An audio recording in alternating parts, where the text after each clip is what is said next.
hi guys, welcome to The Weekender. I'm joined by Kev and Mike. Morning. Yeah, Mike. I've had to Shanghai both of these guys really early in the morning to get this one done. Yes. Mike, you're not best pleased with me, I know. No, tired, work. Caffeine, Dr. Pepper, come on, do The Weekender. What's the worst that could happen? helps. What's the worst that could happen? I'm on Red Bull. You'll be lucky to see me not flying off the screen. As long as it's not Warren on energy drinks again. Oh man, we already had that conversation last week. Moving on. Alright, so this week saw the Eldar week go out. Yeah. The Codex breakdown. Everybody's disagreeing with everybody again. Yeah. It's back to the good old days of, we think this about GW. Internet says no. Tends to be one model in particular, the Karandras, the Yeah. Striking Scorpions Yeah. character. Yeah, the other one is a lot of people have been disagreeing about the jet bikes as well. Yeah. You know, I mean, like, I don't know what to say. Different people, different opinions. Oh, yeah. Simple as that. I will say it's been interesting to listen to because Eldar were my first army at Rogue Trader. Oh, you're showing your age, my son. Yeah. Well, I started when I was 12. Wow. Yeah, so, and when, I think it was about second or third edition, when I went to the fixed movement, I went more to fantasy. So it's interesting to see what has changed as far as fluff and the angles they've gone. But one thing, even, like I said, I don't understand all of it now, but they're still saying, oh, you know, they've got no unit that can do everything on its own, you've got to do the synergies.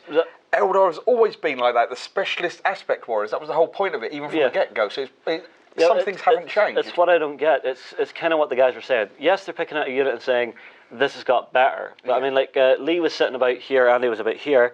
Lee the whole time is saying, yes, but it is the synergies, Andy. It is the combinations of different units. You can't take it all as one on its own. You know, which I thought was really strange. You never had the equivalent of a tactical squad in Eldar. No, you wouldn't want it. No, that was the whole point. Eldar were a case of, will be really good in one area. If you're not doing that bit, you're going to be in a real world of trouble. Yeah, if you're not doing what they're meant to do, you're doing it wrong. But if you got it all to work in the right sequence, they were immense. And it's nice to see, even just listening to it, that it's still like that. Yeah. Well, I mean, like from what I've seen, it's all still the synergies and stuff. So basically, having the correct transport for your troops, or not using transports for your troops, or having the right backup unit or the right unit to set up an assault and soften up an enemy before you go in. It feels Eldar. It's what they've always been, like you say. Yeah, exactly. So it's interesting. Like I said, I'm very much out the loop with that nowadays. Yeah. But it felt recognisable from just listening to it. So it was good to hear. So after having a chance of actually going through the Eldar book, I was looking at going to a doubles tournament at 600 points a player. Right. And I was thinking of taking Eldar to it. I worked out a list and everything would be pretty powerful. Right. What would you be allied with then, if it's a doubles tournament? Flesh Tearers, Blood Angels, and Eldar. Okay. The combination was the Elder side of things. It was a Farseer, Right. 2 units of 20 Guardians, both with Bright Lances as platforms, both in Wave Serpents, Right. like they can't fit in, just for the extra Bright Lance on the Wave Serpent. Could do that. So I had 4 Bright Lances, 40 Guardians, and a Farseer. You see, the problem I have with the Wave Serpent is it's like Andy and Lee said in it, the Falcon, or the Prism tank, I think it is. I can't really remember exactly which one, but I know one of the other tanks is the exact same cost. So I think it had a lot more shooting and stuff coming out of it, from what the guys were saying. It's got a lot more initial, but it's if you use the shield and stuff as the weapon and stuff like that. I think they were talking about taking it just bog standard basic. At the same point, the whole point is, even I know, sort of the way the game is, if you try and just foot slog a unit of fire dragons over the table or striking scorpions. Any addition, that's not a good plan. Well, so the wave serpents, because they're designed to be high armour troop carriers. Yeah. So I can see the logic of that. Yes, you're not getting necessarily the firepower, but the firepower is what you're transporting inside. Whereas like a fire prism or whatever is now, the firepower is actually on the tank. So it's how they compromise, and I think it's the fundamentals like that haven't changed. It's brought the Eldar into line with what 6th edition has become. Yeah. Because 6th edition now, it's a lot less of the meta power gamer.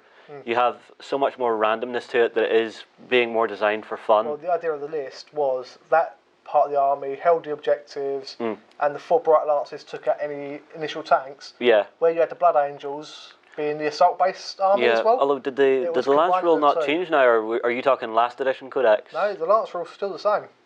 Alright guys, push below, I think it's different if I remember right, but... anything above armour 12 becomes armour 12 for your shot. I think it changed, I'm not 100% sure, like I said guys, push below. Right, well, I think that's enough of talking about the Eldar. Yep. Right, now, as everyone's seeing, there is a ton of minis on the table in front of us. Yeah. Some of them are quite beautifully painted. Yeah, I was having a look at those earlier. They just do look nice. Yeah, basically we've had Gavin from Relics in. I've done a little set of videos with him, so you'll be seeing those soon. And especially last Wednesday, I think it was, he sat down with me, and we've done a little interview on a new game that they're going to do. All right. So they're bringing out their own fantasy football game. Ooh, awesome. That explains, yes. Yes, that explains these guys. So we have that video, guys. And too many games, not enough money. The battle cry of every gamer. Anyway, guys, enjoy the interview.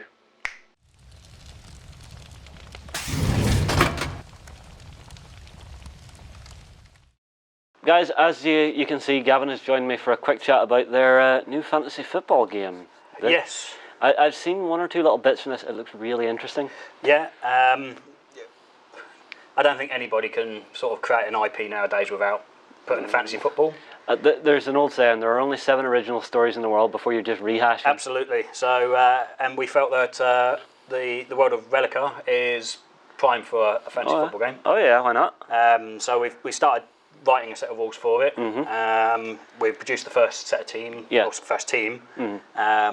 Obviously the rules aren't ready yet, but the team is fully compatible with any other fantasy football game you want to play. Of course. Well, you see, fantasy football games are becoming more of a genre rather than just a particular game. Yeah, absolutely. And there's some great ones out there. So. Oh yeah. I mean, like, some people do absolutely amazing teams. Some people do sexy teams. Some people do horrific, ugly, magnificent, horrifying teams. But I hope ours doesn't fall into that category. No. Yours fall into the Relica world perfectly, because we have a fully painted team sitting. So if you want to start passing me a couple, we'll start showing them. So if we start swinging these little guys under close camera. So these guys are... These are the linemen. Right. In our game, they're linemen, and they'll work as linemen in other fantasy games. Yeah, so this is your basic player. Yep. And yeah, they still have that really, really cool stitch punk style to them. Yeah, definitely. I mean, we one of the briefs that we used for this was sort of 1950s American football. Yeah, so you know the soft padded helmets that they wore. The leather caps. Yeah, and stuff like that. So yeah, and then this little guy has put spikes on them. Yes. Just to be different. Just to be a little bit different. He's got a spiked helmet and he's actually running with the ball. Oh yeah, I actually missed that. Hang on, bring that back under close camera. You can just about see. Oh, if I get my gammy fingers out of the way, he's running with the ball. Yeah. It's a round ball. It's not an American football style.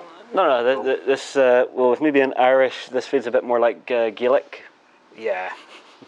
These guys here are what we in our game are classed as guards, play a position of guard. Yeah. But for other games, they could work as alternative linemen, so you can have multiple poses of linemen. Yeah.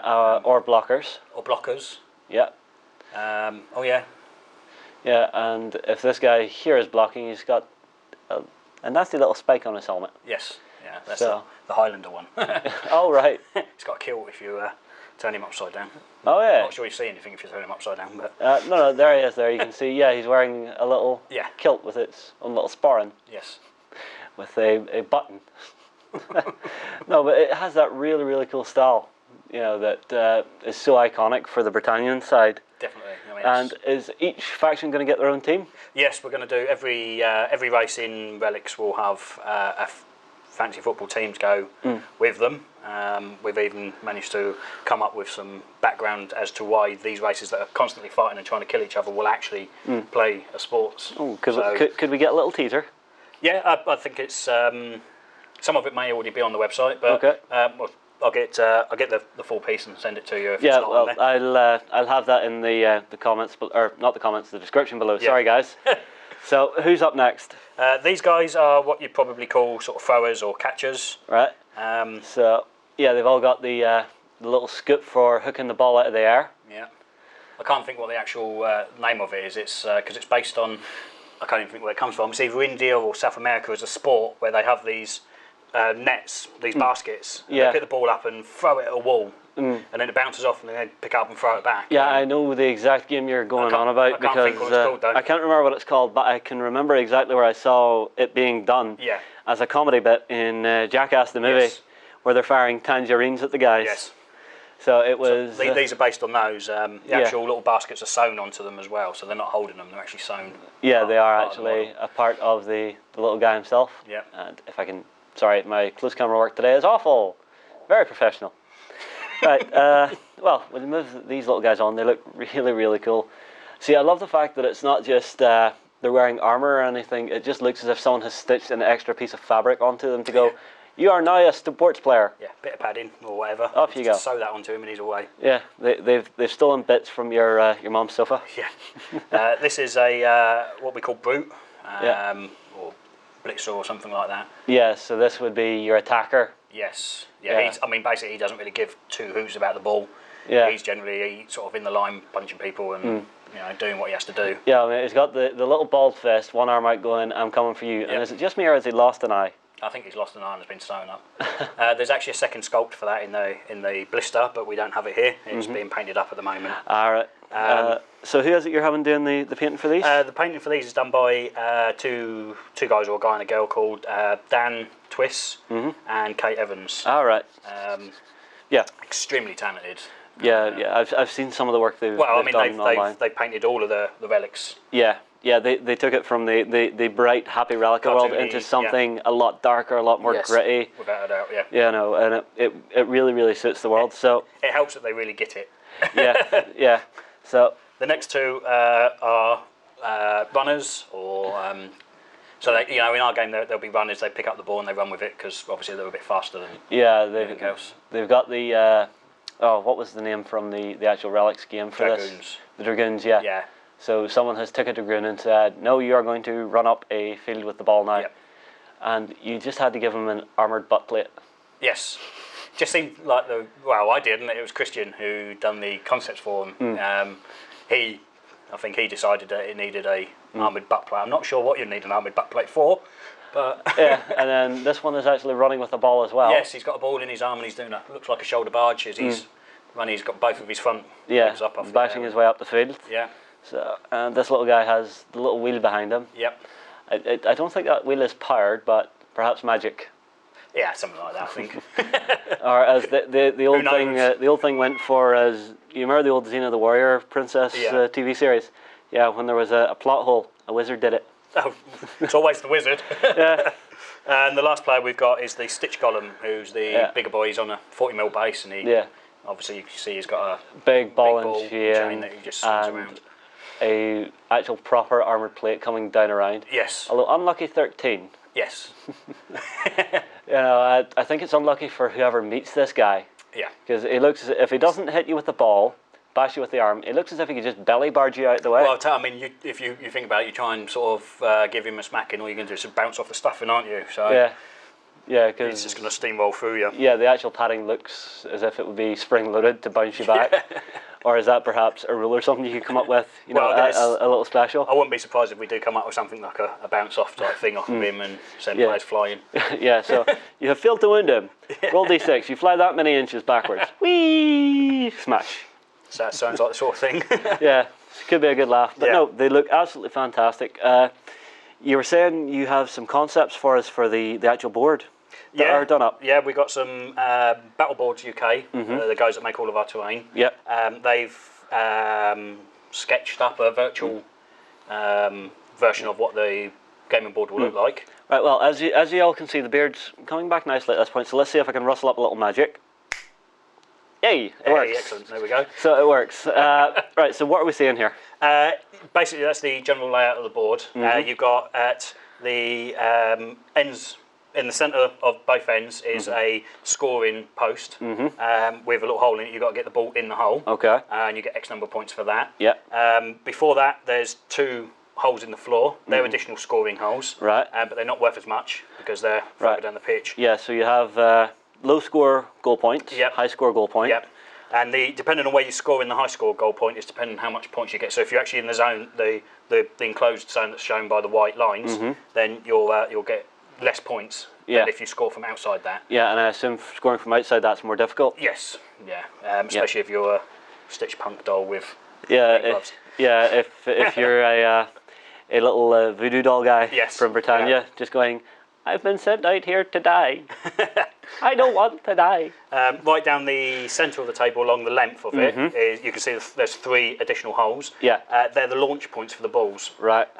The game, as you can see, doesn't have any grid on it, so there's no grid movement. It's not a board game. Right. The actual table is a 2x4. Right. And it uses proper measurements, so inches and stuff like that. So it's quite fluid in the way that you move around it. Yeah. You don't reset when there's a goal. The ball will just regenerate from one of those 3 holes down the centre. So it will just launch again, and you have to be ready for it. Yeah. Yeah. You see, I like the idea of having a continuous play, so there is no downtime. Absolutely. Yeah. Like, I'm going to say the name that a lot of people probably don't expect to hear when you're talking about fantasy football teams. But when I was playing Blood Bowl in my younger days, it always annoyed me having that reset, that reshuffle time, because it was downtime between playing the game. It was management more than anything else. Going, okay, that worked this time.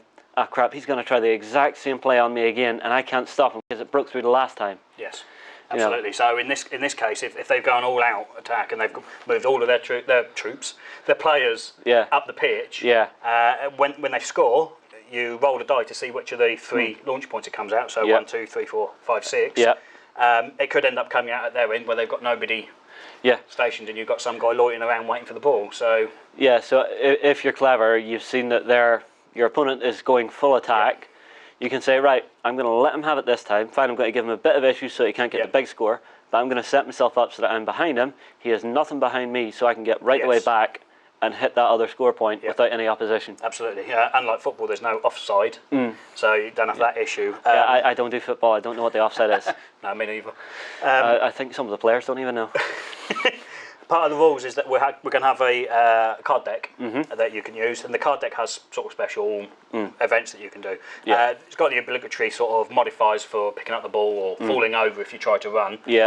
But some of them actually allow you to turn off scoring posts. Right. And actually turn off launching points. Right. So you can actually turn off the launching point that's in your half of the pitch to then ensure that the ball comes further down. So it actually gives you a bit of board control, so there is more to it than just, I will move my stuff here, I will prepare for this. I mean, if you've got a scoring point shutdown card, and the opponent's running down and it looks like they're going to score, you can actually just play that, shut that post off, so they've then just, they're now in the part of the pitch that they can't score, they have to get over. Yeah, they've just went, I've wasted my movement getting to here, and now I have to come all the way back to get elsewhere. Damn it! So so that's sort of one of the mechanics we're putting into it. Yeah, although there is one card I would like you to create just for Beasts of War, the Drunken Fan Attack. Okay. Randomly, an item, shall we say, flies from the crowd and knocks out one of your players. Okay. Well, I think we can slip that in for you, just for you guys. Well, I mean, come on, it's a sports game. Absolutely, you are going to have your fans there. They are going to be drinking. One of them's going to get riled, possibly Warren. Quite possibly. But no, it's just something I thought would be funny. Just on the fly. I had no plans about this beforehand. Right, well, that's the new fantasy football team from Relics. We'll be keeping our eyes peeled and keeping coverage up to date as new stuff comes out. So as you guys get new concepts and stuff in, give me a tap. I'll see that it goes on the website through our news guys. And guys, we'll see you later because time to get back to the weekender.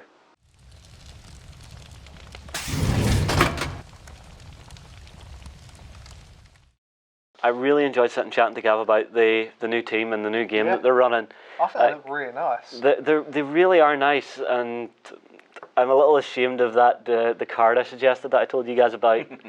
No, because it was just that moment of word vomit. It came into my head, and it was just a moment of, this idea is amazing, you must expose it to the world. Crap. All games like that, there's always those weird fun cards, so it's fine. Yeah. There's always something to throw a spanner in the works. Right, well, next up, time for a little Forge World. The new Fulgrim has been shown. Now, I have him here. So there he is there, Mike. I love him. I think it looks This amazing. is, I think, the Istvan drop site sort of time scale that we're looking at here. Yeah, I think so. What I do like though is the fact that you've got all the Emperor's Children on the base. Then behind them all, there One iron hand. is it's either an Iron Hand or a Crimson Fist, not painted fully up. Could be a Raven Guard. It's not a Raven Guard. It's the wrong symbol on the shoulder. Fair point, fair point. And then you also have the Broken Third standard on there. Yep. In fact, guys, I don't generally do this, but it's such a nice mini. Have a look. And I love the internet for being able to nab little things like that. Yeah. No, because it's just such a nice mini, and just seeing all the crisp detail. I'd be scared to paint that though. I think, I don't know. I think if you take your time with it and you do it right, you know, it's the thing. This one is a collector's piece. Yeah. Because it's Forge World resin as well, I'd make sure I wash it before I even touch it with paint. Actually, fair point. All resins, I always put in a bowl of just tepid soapy water. Just swirl around. Just not. Yeah. Some people just go, oh, you got to use an nail brush. I just with my thumb just rub it round. Just get any release agent. What I do is I take face cloth. So it's soft cloth. Yeah. With just all the little fuzzy bits coming up off it. Stick it into that, soak it, and just give it a little wipe of that, because then you get into all the little crevices and stuff without worrying about using too hard a brush on it. To be honest, the soapy water normally gets rid of any release agent anyway. So yeah, but I'm no. loving that sword though. You see, that's the one that turns him into a demon, if I remember correctly from the novels. More than likely. Because it's got that sort of alien reptilian feel to it, you know. Yeah, it's not generic Codex Marine. Oh no, that is not an Imperial blade. Nah. That has never been. Right, so give me the running order, and we will have a look at our next. Tabletop-World Terrain. Okay, let's see. Now this I'm really excited about. I saw the picture of it and I want one. Yeah, if I can find a picture in amongst... here it is. Look at that. That is a merchant shop. And that is absolutely stunning. It's the fact that if it comes with all the barrels and everything... It comes with the barrels and everything. You can also take the sections apart. Yep, you take the sections apart. They do internal furniture sets and stuff for it as well. And it's very fantasy based as well, so... It sort of reminds me of Fable. Yeah. It's got sort of that feel to it, you know. Willow? Can't show my age on that one. It's a very early one with... who's the little... one of the tiny actors. He's in a lot of Harry Potters and everything. I've forgotten his name. Warwick Davis. Okay. I think okay. Don't know it, never seen it, guys. If you've seen it, drop a comment below. Tell me if it's any good or not, or if he's showing something else. So I'm looking at this building. On the Excel. Oh! I'm looking at this building. I'm thinking that's a really nice centerpiece for my Empire Village. Yeah. We see that's what Tabletop World are good for. I mean, like a good while ago, we did an unboxing for one of their pieces, the guard tower. This thing was huge, about 5 or 6 levels high. Why wasn't I in it for that? Because we weren't in England. Okay. Curious to see what the planned size of that just on the table. Because some games, if it takes too much of the table up, it might be a bit unwieldy. Yeah, but if it's a centrepiece, for a market square or something. It looks like it'd be a nice centrepiece. Yeah. Like I said, for a Warhammer Fantasy game. Yeah. Because you've got rules to enter buildings and stuff. Exactly. And then you have these guys also do cottages. Yeah. Townhouses. There's one they used to do. It was a destroyed coach inn. I think it's out of production at the minute, but it was so big and so beautiful. I saw a fully painted one at Salute on a Malifaux table, and it was just a moment of me going, I want one. Yeah, I do like the look of that. It's gorgeous. Yeah. Right. Well, Kev, you've seen this, yes? Yeah, I saw it. It was you had it on your website during the week. So I did have a look. It is really nice. Yeah. Right. Well, the next story is going to be Raging Heroes. Again, this show is just turning into beautiful minis of the week because this week has just been filled with them. So we have Raging Heroes, Toughest Girls in the Galaxy Kickstarter. That is a dead page. My apologies. That is not it. There's the bike. I do like that bike. The war bike is so nice. I think they just passed the stretch goal to unlock this last week there. And it's just, No, I'm looking at the Madness. Oh yeah, that's why I dropped her in there as well, because she's stunning. She is. She's my favourite of the lot. The fact that you can actually see the model as well. Yeah, because you have the artwork and the model. Yes. But it's the thing about Raging Heroes. What they do for artwork, they very, very beautifully convert into an actual mini. The bit I'm most concerned about that mad nurse though is the way that's poised. It's almost looks like she works for customs as well, putting that rubber glove on. Oh, well, you see, the other one is the way they've took the picture of the mini. It looks as if she's it looks as if she's got the 2 fingers up. Oof. Yeah. Yes, she has, hasn't she? Yeah, because of the way that the actual picture's taken, you can't see the thumb, so it looks as if she's Flipping the bird. yeah, essentially. Then you have a few of the other ones, because let's see, who do we have here? The one-shot blonde elite sniper is beautiful. You've got Mimi the radio satellite comlink. Again, another stunning one. I love everything these guys are doing with this Kickstarter. I mean, I could see, because there's not actually a system for these as such, is there? I don't know if there's one yet, but they're doing line troopers and stuff for them, so I think there could be one on the cards if there's not. The detail of these models. Yeah. Yeah, if you were going into like an open painting competition. Oh yeah, this would do well. Yeah, and you've got that talent to really give that credit. They would be mind-blowingly good. Yeah, but it's the thing. So many companies are out there now that are doing such lovely minis. Yeah. You know, everybody. The game is just being elevated and elevated and elevated. When I was going round Salute, there was a stall there, and they were doing these almost like the guys behind the stand. They had those luchador masks. Did you see them there? I think I may have passed. And they had these really nice little models for like this wrestling game they designed. They've done all the models, and they're trying to sell the models, but then they were going to do a Kickstarter sometime later this year to actually do the wrestling game. They're like really nice models, but at the time going, as much as they looked fantastic, and there was also like this rabbit with this carrot machine gun.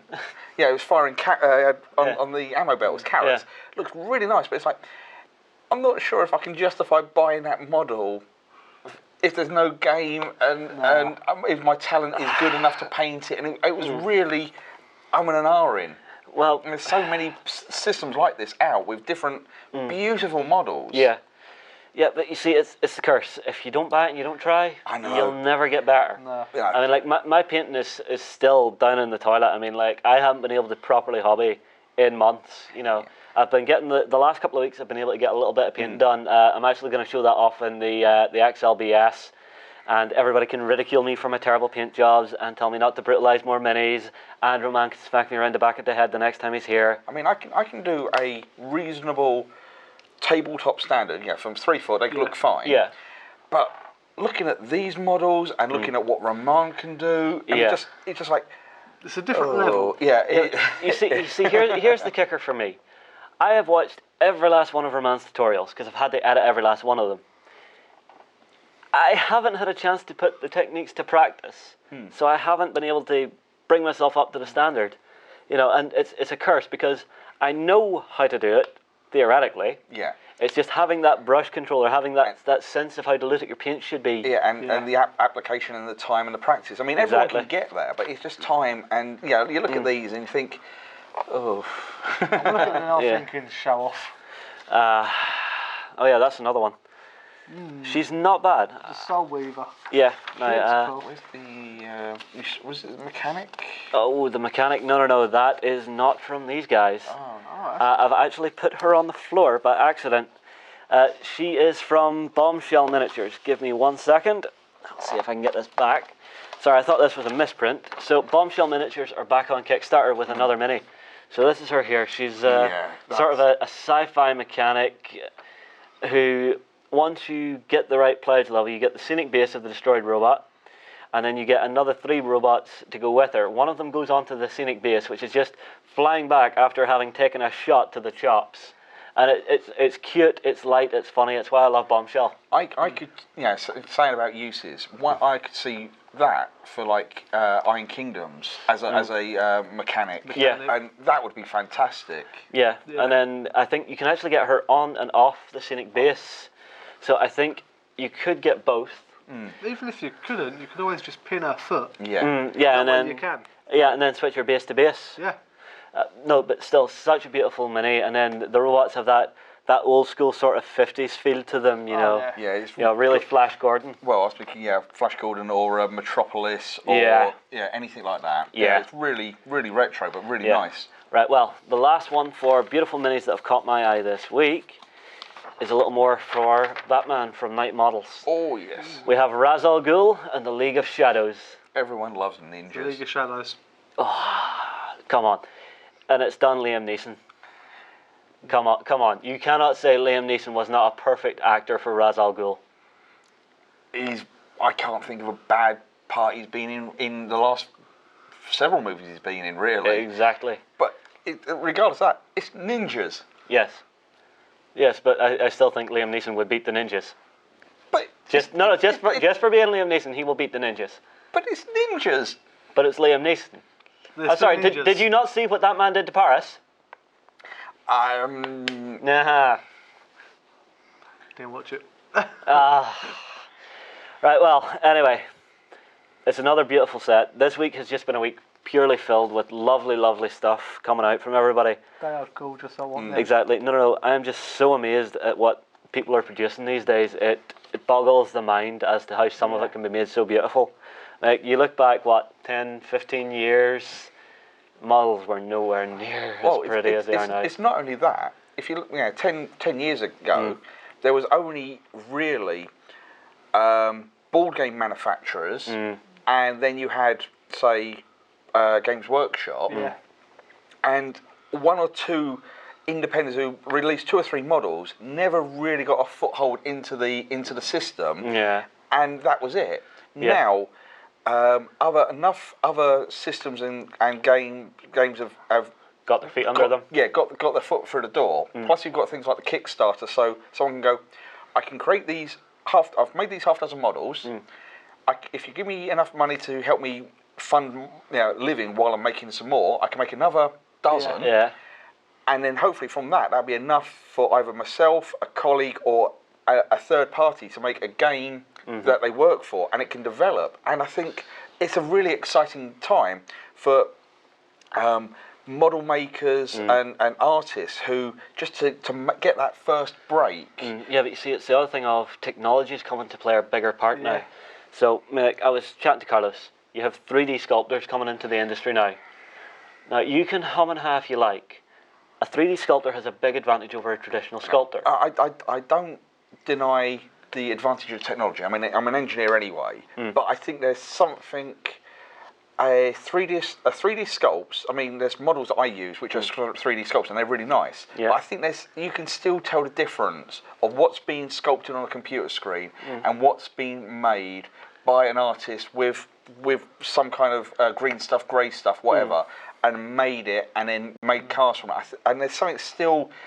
See, I disagree. As technology advances, you're going to see that line between technician and artist blurring. Because I've seen some of the stuff created by Infinity that has been done in the 3D computer programming, and it's just so beautiful, I mean, all those models are nice, don't get me wrong, but I still think, just that artist touch rather than a computer screen, I think it's still just on when you get to the resin models and the Forge Worlds and the real high-end models, the real limited numbers, all that kind of stuff. I still think the artist's touch just pips it. I think a majority of Forge World done now is done by computer. By CAD? I'm using that as an example, just as a high-end rather than bought necessarily as for a game system, just a centerpiece model or a. I think they just still, not by much, but they still just pip it. But having a bit of Forge World myself anyway, if it's done by CAD, then they couldn't do no better. It's even down to detail scales and the other thing is, I think I've said this a couple of times in videos now. Say you're a traditional sculptor. You've sculpted a beautiful female miniature, most amazing thing you've ever done. Your boss comes in and goes, no, I don't like the way our arms are posed, cut them off, redo it. That sculptor has to go back and re-sculpt those 2 arms, re-sculpt the pose. Whereas within the computer, they have a little more freedom to play and change with it. I mean, that's where technology has an advantage for when you're designing for a fixed system. But if you have an independent that's trying to get into the market or just to produce 2 or 3 models to get nosy, like say these female models. Yeah, the toughest chicks in the universe. They're not necessarily for a system. They're just an independent artist, for example, that just wants to make a few and get into the network. It's one thing I think you'll never see is traditional sculpting fading entirely from the industry. No. But I think more and more what you're going to see is for your line trippers and stuff. Yeah. you are going to see them brought to that format where so much more can be done and changed with them. I know there is one complaint I heard from a guy recently, which was sometimes whenever they're designing them within the 3D structure, they don't understand how the molds will go together.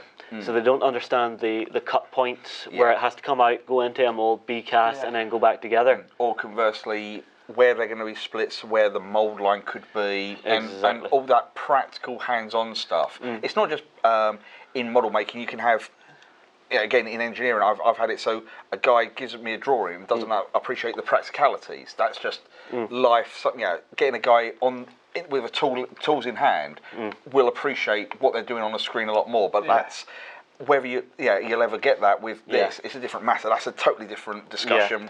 Not for this morning. Yeah, well, I think the morning's starting to wear on a little bit. We've been chatting for a wee while. Hopefully you've all enjoyed the weekend of this week. Sorry, it's a bit short, and well, it's short with us three sitting here chatting, but hopefully you've enjoyed the other interview we had with Gavin from Relics. So I think we're going to move on here to the XLBS, and we'll see you later on.